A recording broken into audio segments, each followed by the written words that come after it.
IFMK, International Short Film Festival. Quest'anno grandissime novità ci attendono. Innanzitutto le date, dal 15 al 19 luglio presso il chiostro di San Francesco, location ormai abituale ma anche è talmente bella che non potevamo rinunciare a svolgere il nostro festival anche qui quest'anno grazie al Comune di Pordenone.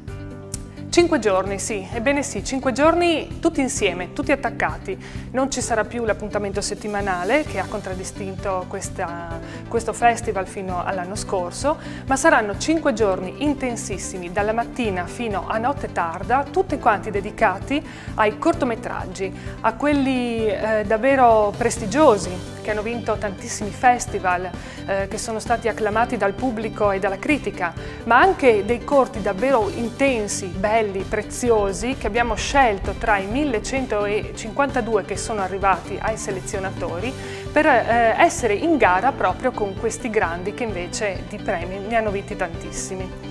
Grandissima attenzione quindi al cinema, al fare cinema, al guardarlo ma proprio al volerlo praticare. E allora ecco un'altra grandissima novità del festival, moltissimi laboratori, seminari, workshop, tutti quanti indirizzati e dedicati proprio a chi ha voglia di fare pratica, a chi ha voglia di farne un mestiere, a chi ha semplicemente voglia di soddisfare una profonda passione che è quella di fare cinema e, nello specifico, di fare cortometraggi.